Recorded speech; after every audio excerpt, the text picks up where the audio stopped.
नमस्कार साथियों, आज हमारे साथ में हैं वीर योगी योद्धा श्रीमान मेलाराम चंदेल जी। मेलाराम चंदेल जी मूलतः बद्दी के ही स्थानीय निवासी हैं और पिछले 4 महीनों से अधिक समय से नियमित योग कक्षा में आ रहे हैं। आप सभी को सुन करके हैरानी होगी कि चंदेल साहब की आयु 70 वर्ष क्रॉस होने वाली है 1-2 महीने में, और हम इनको यहाँ अपने कक्षा के अंदर 17 वर्ष के जवान के नाम से पुकारते हैं कि 17 ईयर का जो जवान है वैसे इनके कार्य करने की क्षमताएं हैं। तो पिछले 4 महीने के दौरान ये नियमित योग में आ रहे हैं। हम जानेंगे इनसे ही योग के बारे में कि योग को इन्होंने कितना समझा है, कितना जाना है, और योग के बेनिफिट कुछ यदि हुए हैं तो ये अपने मुख से अपने अनुभव आपके से साझा करेंगे। श्रीमान मेलाराम चंदेल जी, आपका स्वागत है। हमारे दर्शकों को थोड़ा अपने योग के अनुभव बताएंगे। मैंने जी किशोर योगा एकेडमी 1 जुलाई से ज्वाइन किया था, जिसमें योगराज भाटिया जी का बहुत सहयोग रहा मेरे को यहाँ पहुँचाने में। तो मैंने देखा कि योग करने 2-3 दिन तो हमारा शरीर बड़ा दुखता रहा, पर हम नीचे से चीज़ उठाते थे तो उठने बड़ी दिक्कत होती थी। कोई काम करते थे बड़ा सांस फूलता था, कहीं चलते थे तब भी सांस फूलता था। जिस दिन से मैं यहाँ ज्वाइन किया तो मेरे शरीर में बहुत फ़र्क है। हम नीचे से चीज़ बड़ी आसानी से उठा लेते हैं, क्योंकि हमारी पहले चमड़ी इतनी मोटी हो गई थी कि शरीर मुड़ता ही नहीं था किधर को, कहीं इधर उधर करे तो बड़ा दुखता था शरीर। पर यहाँ आने से बहुत राहत मिली, वजन भी कम हुआ और हमारा जो मानसिक ये है वो भी बदला। तो हम धार्मिकी की ओर भी ज़्यादा ध्यान देते हैं कि हमारे को बहुत फ़ायदा मिला योगा करने से। कि हमारे जो यहाँ पिन्नियों में बड़ी दर्द होती थी, टांगों में बड़ी दर्द होती थी, तो उसके बाद आज हमारे शरीर में बिल्कुल आराम से मैं 4:30 बजे 4:15 बजे उठ जाता हूँ। सुबह अपना थोड़ा घर का काम किया, मैंने पशु भी रखे हुए हैं। मैं 6 बजे यहाँ पहुँच जाता हूँ, 6 पौने 6 बजे, तो बड़ा आराम मिलता है। सवेरे उठने को भी बड़ा दिल करता नहीं, पड़े रहो चारपाई पे भी, उठेंगे 7 बज जाते थे।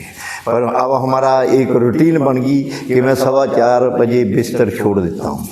तो उसके बाद बड़ा अपने जाके अपने काम करा थोड़ा बहुत घर का जी। उसके बाद हम यहाँ आते, यहाँ किशोर जी ने बहुत अच्छा ये रखा हुआ कि हमारे को सिखाने के लिए हम उसमें पूरा शरीर का पूरा निचोड़ते उसमें, कि हमारे को बड़ी राहत मिलती है उससे।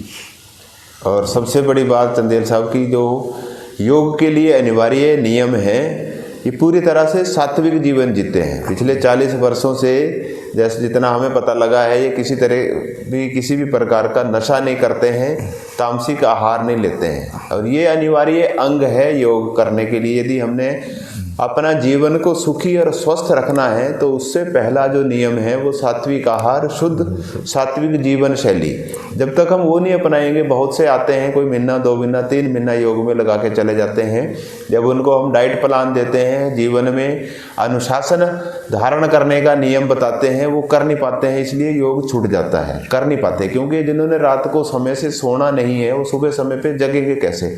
कहते जी जगा नहीं जाता। हम कहते हैं सुबह का अलार्म नहीं लगाना है, अलार्म लगाइए रात का सोने का, कि हमने 10 बजे से पहले सो जाना है, इन्हें नहीं आओ। आप 10 बजे सो जाएंगे तो सुबह अपने आप ही समय पर जगेंगे। शाम को काम कुछ नहीं है, भोजन के बाद 1-1 घंटा आप बिस्तर में बैठ के मोबाइल पे लगे हुए अननेसेसरी की दिमाग के अंदर दुनिया भर का कचरा भर रहे हैं, तो निद्रा कहाँ से आएगी? और जब लेट निद्रा आएगी तो सुबह 8 बजे तक हमने अपना जो बायोलॉजिकल क्लॉक है वो ही बिगाड़ दिया है। तो हम स्वस्थ कैसे रहेंगे? खासकर हमारा जो बीबीएन क्षेत्र है, यहाँ हम देखते हैं इतना पोल्यूटेड एरिया है, डस्ट इतना है, धूल इतना है। आजकल हर घर में, हर परिवार में कोई ना कोई बीमार है, खांसी, सर्दी, जुकाम, फीवर, दुनिया भर का। अस्पतालों में जाओ तो मरीजों की लाइनें लगी हुई हैं। तो बचने का एक ही उपाय है, अपना शुद्ध सात्विक जीवन अपनाओ। कोई भी डॉक्टर के पास जाने की आवश्यकता नहीं है, थोड़ा सा समझने की ज़रूरत है अपने शरीर को। अभी हम आपको दिखाएंगे चंदेल साहब 70 साल की उम्र में कैसे पाद हस्तासन कर लेते हैं। एक बार खड़े होंगे चंदेल साहब, देखो हमारे बहुत से 40-50 साल वाले आते हैं जो इतना भी नहीं झुक पाते। चंदेल साहब अपने हाथों को ज़मीन तक ले जाते हैं, कितना अंतर है ये सब आता है नियमित अभ्यास से। तो हमारे जो बीबीएन वासी हैं यहाँ थोड़ा सा आजकल हिमाचल सरकार ने भी चला रखा है नशा मुक्त समाज, और हमारा हिमाचल सरकार का एक ध्येय चिट्टा मुक्त। क्या चिट्टा ही नशा है या और नशे भी हैं? तो उन जो नशा करते हैं, युवा हैं, जवान हैं, उनको नशा नहीं करना चाहिए। तो उनके लिए आप क्या संदेश देना चाहेंगे? पहले तो मैं कहूँगा कि हम यहाँ रहते थे, यहाँ 2003 से पहले इतना बड़ा कुछ ये साधन नहीं था, और 2003 के बाद अटल बिहारी वाजपेयी जी ने हमारे को पैकेज दिया, तो उसके बाद हमारे पास बड़ी बड़ी गाड़ियाँ, बड़े हमने कोठियाँ डाल रखी, बड़ा साधन कर रखा। तो उसके लिए हम यही कहेंगे कि नशे से दूर रहें।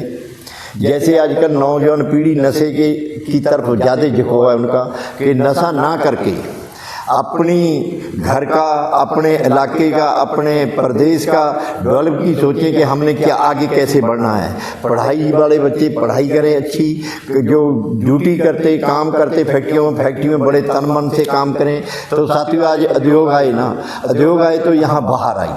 अगर जब उद्योग नहीं थे तो यहाँ कुछ नहीं था, यहाँ उजाड़ रहता था। एक ही फसल होती थी, बरसात की फसल, मक्की लगा लो, मूंगफली लगा लो, उड़द लगा लो, या ये ऐसी फसलें होती थी, तिल वगैरह। आज जो हमारे पास इतने बड़े अच्छे साधन हैं, अगर घर के 5 मेंबर है तो 5 पे गाड़ियाँ हैं, अगर परिवार में कोई ये है तो अच्छा साधन है, उसका खाने पीने का अच्छा ये है। तो मैं तो ये कहूँगा नशे से बिल्कुल दूर रहें। मैंने सन 85 के बाद बीड़ी, सिगरेट, ज़्यादा मीट, शराब, अंडा बिल्कुल हाथ नहीं लगाया आज तक। तो अगर स्वस्थ रहना है तो दूध पियो, घी खाओ, अच्छी चीज़ें खाओ, बाजार की पकी हुई चीज़ें, बर्गर ये मत खाओ। तो मैं यही कहूँगा कि मेहनत खूब करो डट के, कि खेतों में काम करो। मैं ट्रैक्टर जो हाथ वाला रखा हुआ छोड़ जी, मैं हाथ वाला ट्रैक्टर भी चलाता हूँ अपने बगीचे के अंदर। तो उसके साथ मैं ज़्यादा नहीं तो 8-10 बीघे ज़मीन और बीज भी देता हूँ अपने आप ही, और उसके बाद सारा कुछ करता हूँ। बहुत बढ़िया बातें हैं ये। देखो चंदेल साहब ने कितनी प्रेरणा स्रोत बातें कही। एक तो नशे से बचना, मेहनत करो, अपने घर का, अपने परिवार का, अपने इलाके का नाम रोशन करो। उसके लिए सबसे अनिवार्य है शरीर से पसीना बहाना।